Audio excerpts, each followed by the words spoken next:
Polavaram project ఒక 80 ఏళ్ల నాటి ఆంధ్రుల కళ. ఆ కళని సాకారం చేయటానికి నారా చంద్రబాబు నాయుడు గారు అహర్నిశలు కష్టపడ్డారనే విషయం రాష్ట్ర ప్రజలకే కాదు దేశ ప్రజలందరికీ కూడా బాగా తెలుసు. 44 ఏళ్ల క్రితం టంగుటూరి అంజయ్య గారు పోలవరానికి శంకుస్థాపన చేశారు తప్ప ఒక్క అడుగు కూడా ముందుకెళ్ళింది లేదు. 20 ఏళ్ల నాడు మరి వైఎస్ రాజశేఖర రెడ్డి గారు శంకుస్థాపన చేశారే తప్ప ఒక్క అడుగు కూడా ముందుకెళ్ళిన పరిస్థితి లేదు. ఏదో పోలవరం ప్రాజెక్టుకి నేను ముందుకు తీసుకెళ్లాను అని చెప్పడానికి ముందు కాలువలు తవ్వేసి మట్టిని మింగేసి మొబిలైజేషన్ అడ్వాన్సులు పేరుతో కమిషన్లు నొక్కేసిన హీన చరిత్ర వైఎస్ రాజశేఖర రెడ్డిది. అలా ఆ పోలవరాన్ని కమిషన్లతో తినిపారేసి జలయజ్ఞాన్ని కాస్త ధనయజ్ఞంగా మార్చేసి 1000 కోట్లు మింగేశారు రాజశేఖర రెడ్డి కుటుంబం. తర్వాత నారా చంద్రబాబు నాయుడు గారు ముఖ్యమంత్రి అయిన తర్వాత 2014లో ఈ పోలవరం ప్రాజెక్టుని ఆ యొక్క కళని సాకారం చెయ్యాలి, నిజం చెయ్యాలి అనే ఉద్దేశంతో పోలవరాన్ని పరుగులు పెట్టించిన ఘనత నారా చంద్రబాబు నాయుడు గారిది. 72% పోలవరం ప్రాజెక్ట్ని పూర్తి చేయటం జరిగింది. ఒక్క రోజులో 35,000 క్యూబిక్ మీటర్ల కాంక్రీట్ని నారా చంద్రబాబు నాయుడు గారు వేయించడం జరిగింది. ఒక గంటకి 13,080 క్యూబిక్ మీటర్ల కాంక్రీట్ని ఆ రోజు పోలవరం ప్రాజెక్టులో చేయించడం వల్ల గిన్నీస్ బుక్ ఆఫ్ రికార్డ్స్కి కూడా ఎక్కడం జరిగింది. రాష్ట్ర చరిత్రలోనే కాదు, దేశ చరిత్రలోనే కాదు, ప్రపంచ చరిత్రలో కూడా ఏ నాయకుడు ఒక సాగునీటి ప్రాజెక్టు కోసం ఇంత శ్రమ పడలేదు. అలా పోలవరం ప్రాజెక్ట్ని పూర్తి చేయటం కోసం మరి అహర్నిశలు మరి కష్టపడిన ఏకైక నాయకుడు నారా చంద్రబాబు నాయుడు గారు. 72% పూర్తి చేశారు. ఆ తర్వాత వచ్చాడమ్మా ఈ రాష్ట్రాన్ని రాజపీను కన్నా హీనంగా పీక్కు తినటానికి ముఖ్యమంత్రి అయ్యారు. ఒక్క ఛాన్స్ పేరుతో పొర్రపాటున గెలిచాడు. రాష్ట్రం ఎంత అధోగతి పాలైపోయిందో అందరికీ కూడా తెలుసు. పోలవరం ప్రాజెక్టు ఎంత అధోగతి పాలు చేశారో నిన్న ఆల్రెడీ నారా చంద్రబాబు నాయుడు గారు చెప్పడం జరిగింది. మేము మళ్ళీ చెప్పదలుచుకున్నాం. 72% పూర్తి చేసిన ప్రాజెక్టుని కేవలం ఇంకొక 28% పూర్తి చేస్తే ఎన్ని ప్రయోజనాలు కలిగేవో ఆ అప్పటి రాష్ట్ర ముఖ్యమంత్రిగా ఉన్న జగన్మోహన్ రెడ్డికి తెలీదా అని చెప్పి ఈ సందర్భంగా అడుగుతా ఉన్నాం. ఏ రకంగా అయితే రాజధాని నాశనం చేశాడో అదేవిధంగా రివర్స్ టెండరింగ్ పేరుతో కాలయాపనలు చేసి 20లో పూర్తి చేస్తాం, 21లో పూర్తి అయిపోతుంది, 22లో పూర్తి అయిపోతుంది, 23 పూర్తి అయిపోతుంది, ఇంకేముంది అని చెప్పి అక్కడ ఒక పనికి మాలిన మంత్రుల్ని, ఒకరు ఆ అనిల్ కుమార్ యాదవ్, ఆ తర్వాత అంబటి రాంబాబు. ఈరోజు కూడా మళ్ళీ 2ంటికి ఏదో ప్రెస్ మీట్ పెట్టడానికి రెడీ అవుతున్నాడు ఆయన. డయాఫ్రామ్ వాల్ని నాశనం చేసి పెట్టి స్పిల్వే వర్క్స్లన్నీ నాశనం చేసి పెట్టి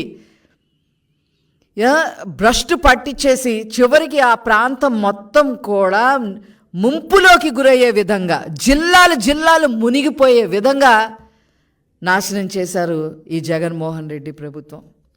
ఏంటి ముసిముసి నవ్వులతో ఈ జగన్మోహన్ రెడ్డి ప్రభుత్వం ఏం చేశారు? అక్కడ కేసీఆర్ 1 మీటర్ తగ్గించవయ్యా, 145 మీటర్లకు గాను 1 మీటర్ తగ్గించవయ్యా అంటే ఈయన ఏకంగా 4 మీటర్లు తగ్గించేశారు. అందుకనే పోలవరంలో మీ పార్టీ మునిగిపోయింది, అక్కడ కేసీఆర్ ప్రభుత్వం కాళేశ్వరంలో మునిగిపోయిందని చెప్పక తప్పదు. ఆ పార్టీ ఇంత దారుణంగా చేసిన వీళ్ళకి మరి ఏ గతి పట్టిద్దో ప్రజలే చెప్పాల్సిన అవసరం ఉంది అని చెప్పి ఈ సందర్భంగా తెలియజేస్తా ఉన్నా. ఏంటి పోలవరం? ఇంకా కొత్తగా వచ్చిన యూత్కి కానీ కొత్తగా వచ్చిన ఓటర్స్కి కానీ తెలియాల్సిన అవసరం ఉంది అని చెప్పి ఈరోజు తెలుగుదేశం పార్టీ తరఫున మేము భావించి ఈరోజు కొన్ని విషయాలు మేము ముందుకు తీసుకొస్తా ఉన్నాం. ఈ పోలవరం గనక పూర్తి అయితే సాగునీటి సౌకర్యం మరి 7,20,000 ఎకరాలకి సాగునీటి సౌకర్యం కలుగుతుంది. ముఖ్యంగా విశాఖపట్నం జిల్లాలో 1,50,000 ఎకరాలకి సాగునీటి అందించే పరిస్థితి వస్తుంది. తూర్పుగోదావరి జిల్లాలో 2.5 లక్షల ఎకరాలకి సాగునీటి సౌకర్యం వచ్చే అవకాశం ఉండేది. పశ్చిమ గోదావరి జిల్లాలో 2,58,000 ఎకరాలకి సాగునీరు అందే పరిస్థితి ఉండేది. కృష్ణా జిల్లాలో 62,000 ఎకరాలకి ఈ సాగునీటి సౌకర్యం వచ్చేది. అదేవిధంగా ఆయకట్టు స్థిరీకరణ 23 లక్షల ఎకరాలకి ఆయకట్టు స్థిరీకరణ అయ్యేది. గోదావరి డెల్టాలో 10 లక్షల ఎకరాలు, కృష్ణా డెల్టాలో 13 లక్షల ఎకరాలు మరి అయ్యేది. తాగునీటి సౌకర్యం 4 జిల్లాల్లో, ఉత్తరాంధ్రలో 48 మండలాల్లో 550 గ్రామాలకి సాగునీటి అందే సౌకర్యం ఉండేది. నేను ఉత్తరాంధ్రను తీర్చిదిద్దుతా, ఇరగదీస్తా, రాజధాని చేస్తా అని చెప్పి నువ్వు చేసింది ఏంటి అంటే ఈ జగన్మోహన్ రెడ్డి ప్యాలెస్ కట్టుకున్నాడు 500 కోట్ల రూపాయలతో. ఆ ప్యాలెస్లో చూసాం మేము, 1, 2, 3 అందే. ఒకటేమో ఆయనకి వాళ్ళ ఆవిడకంట, ఒకటేమో వాళ్ళిద్దరు పిల్లలకంట, ఒకటేమో ఒకళ్ళకి, ఇంకోళ్ళకేమో ఇంకొకటి. ఇదా మీరు చేసిన అభివృద్ధి ఉత్తరాంధ్రలో? ఇకపోతే ఇంకా వేరే ప్రయోజనాలు కూడా మీతో చెప్పదలుచుకున్నాము. కృష్ణా నదికి 80 టీఎంసీలు వాటర్ మళ్లింపు చేసినట్లయితే అవి సాగర ద్వారా శ్రీశైలానికి వెళితే రాయలసీమకు కూడా నీళ్ళు వచ్చేవి. అదేవిధంగా పోలవరం బ్యాక్ వాటర్స్తో ఖమ్మం, కృష్ణా, పశ్చిమ గోదావరి జిల్లాల్లో 2 లక్షల ఎకరాలకి సాగునీరు వచ్చేది. విశాఖ పారిశ్రామిక వాడగా ఎదిగేది, ఒక ఇండస్ట్రియలిస్ట్ ఏరియా కూడా ఎదిగేది. ఈ సాగునీటి 23.44 టీఎంసీలు ఒక్క విశాఖ ఇండస్ట్రియల్ ఏరియా పర్పస్ కోసమే వచ్చి ఉండేవి.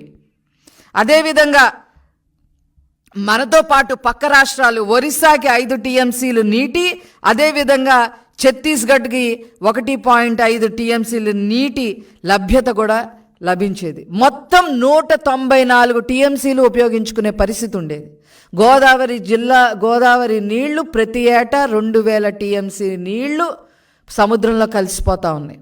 ఈ పోలవరం ప్రాజెక్టు వల్ల 194 టీఎంసీలు కనీసం ఉపయోగించుకొని అన్ని రకాలుగా ఈ ఆంధ్ర రాష్ట్రంలో గోదావరి జిల్లాలు కానీ, కృష్ణా జిల్లాలు కానీ, రాయలసీమ జిల్లాలు కానీ అన్ని రకాలుగా అన్ని చోట్ల కూడా కొన్ని లక్షల ఎకరాలకి సాగునీరు అందించే పరిస్థితి ఉండేది. అది లేకుండా చేశారు. ఏం పుట్టకండి మీది జగన్మోహన్ రెడ్డి గారు, ఏం పుట్టకండి ఇది.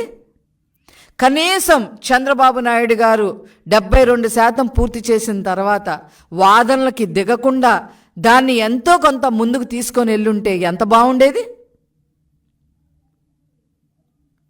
ఇవి చేసింది కాక చేసిన దాన్ని డ్యామేజ్ చేశారు. నారా చంద్రబాబు నాయుడు గారు ఏ పురోగతి అయితే చూపించారో పోలవరం ప్రాజెక్టులో దాన్ని డ్యామేజ్ చేసి పెట్టారు. ఖచ్చితంగా గోదావరి అమ్మ మీ సంగతి తేలుస్తుంది, తగిన మూల్యం మీరు చెల్లించుకుంటారు. ఇవి నారా చంద్రబాబు నాయుడు గారి వల్లే సాధ్యమవుతుంది. పోలవరం ప్రాజెక్టు చేసి తీరతారు, వారేంటో మరొక్కసారి నిరూపిస్తారు అని చెప్పి ఈ సందర్భంగా నేను తెలియజేస్తూ నేను సెలవు తీసుకుంటున్నాను. Thank you.